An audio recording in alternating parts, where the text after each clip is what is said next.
بسم اللہ الرحمن الرحیم. در بیان ترک خود آرائی و خود ستائی. سرچ آرائی بدوستار اے پسر، تا توانی دل بدستار اے پسر، تا نگیری ترک عز و مال و جاہ، از ہما بر سر نیائی چون کلاه. نیست مردی خویش را آراست تن، قصد جاں کرد ہر کے او آراست تن. نیست برتن بہتر از تقوی لباس، در تکلف مرد را نبود اساس. ہر کے او در بند آرائش بود، در جہاں فرزند آسائش بود. عاقبت جز نامرادی نبودش، بہرے از عیش و شادی نبودش. خود ستائی پیش شیطان بود، ہر کے خود را کم زند مرد آبود. گفت شیطان منز آدم بہترم، تا قیامت گشت ملعون لاجرم. از تواضع خاک مردم می شود، نور نار از سرکشی گم می شود. رانده شد ابلیس از مستکبری، گشت مقبل آدم از مستغفری. شد عزیز آدم چو استغفار کرد، خوار شد شیطان چو استکبار کرد.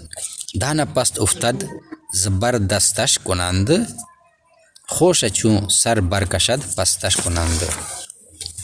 در بیان ترک خود آرائی، په بیان د پرېږدلې د خپل ځون کښلیولی شي و خود ستایي و د خپل ځون صفتیلی شي. سر چه آرائی بدوستار ای پسر، سر ولې کښلیوې په دې ستورو سره ای زیا.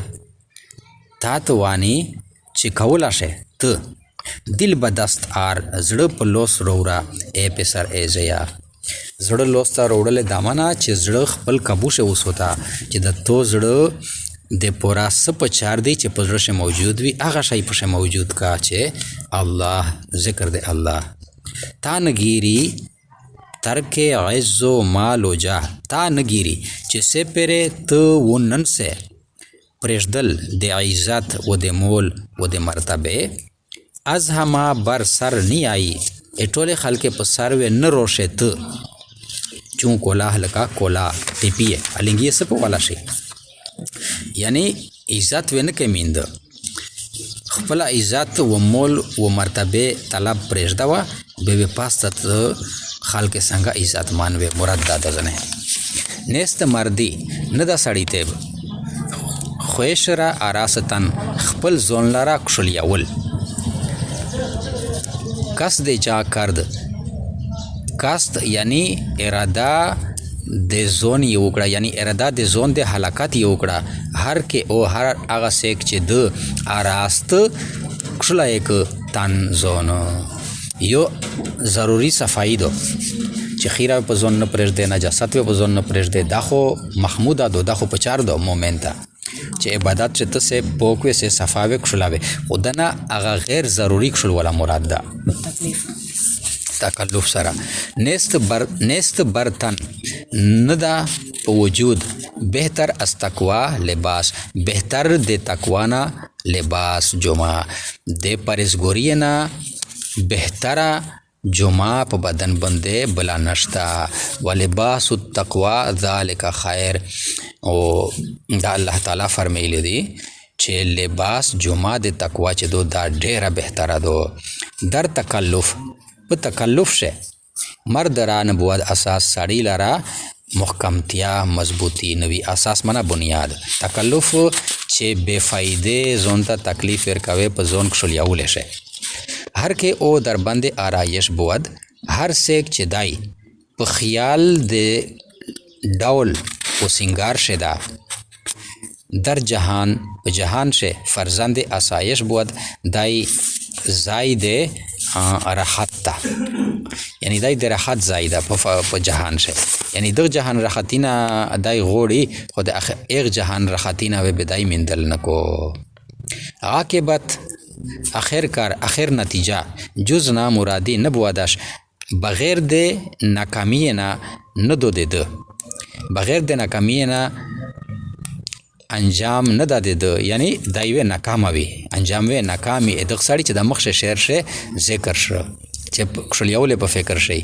بهره از عیش و شادی نبودش حصه د خوشحالی و د خوشی نوی ده. دغه نه مراده د آخرت خوشیش له. خود ستایی خپل ځان صفتیل پیشه شیطان بود کسب د ابلیس شیطان ده. هر که خود را کم زند هر سیک چې خپل ځان لره کم شمیری کم زند کم شمیری مرد آبود سړی هغه ده، یعنی عجزی. گفت شیطان وویل شیطان من ز آدم بهترم، من ز از آدم د آدم علیه السلام نه بهترم بهتر یم، یعنی کبر یې وکړ. الله پاک ورته وفرمیل چې د سجده ورته وکړه آدم علیه السلام ته. فرشتې وې شی ابلیس و د نوم عزازیل و اختم شه. بیا فرشتې سجده ورته وکړه فسجدو الا ابلیس، مگر ابلیس سجده نه وکړه. ده وویل چې دای د خټې نه پیدا ده او زه د یر نه پیدا یم و په یر نه خټې کمزورې دي، یر ځنې سخته. تکبر یې وکړو. نتیجه یې څه شله؟ تا قیامت گشت، تر قیامته پورې دای وګرځېده ملعون، لعنت ویله شوه. لا جرم خامخا، لا جرم منه خامخا. د دغه تکبر د وجه نه قیامته پورې د ده نوم چې سیکو خلی به شیطان لعین ورسره ویایي. اعوذ بالله چې ویایي اعوذ بالله من الشیطان الرجیم، د رجیم دغه په ده باندې لعنت ده. یعنی دغه تکبر په سر باندې دای ملعون وګرځېده. ملعون اسم مفعول صیغه ده. لعنت ویله شوه. از تواضع خاک د عاجزی د وجه نه خاک خوره مردم می شود سړی شي. نور نار از سرکشی گم می شود، نور رڼو د یر د سرکشی د وجه نه ورکه شي. د یر چې ډېر تیز شي بدای رڼو کامه کو لګای یې زیات شي. او چې کام وي لکه ډیوه یا مومبتی چې بالا کې شمع هغه شی رڼو ډېره رانده شد وشوړه شو ابلیس شیطان از مستکبری د تکبر د وجه نه گشت مقبل آدم وګرځېد آدم علیه السلام نیکبخت. مقبل منه نیکبخت از مستغفری د استغفار د وجه نه چې دغه استغفار وویه. شد عزیز آدم چو استغفار کرد شو عزتمن آدم علیه السلام چې استغفار یې وویه. خوار شد شیطان، خور شو شیطان چو استکبار کرد چې تکبر یې وکړ. دانه پست افتاد، دانه چې لوندې لوړه شي لوندې پریوزي زبردستش کنند بیا دو پو سرچیگه شي یعنی زرغونه شي. خوشه چون سر برکشد و گوچه د میوه چې دو پو سرچیگهی پستش کنند لوندې ارولالای.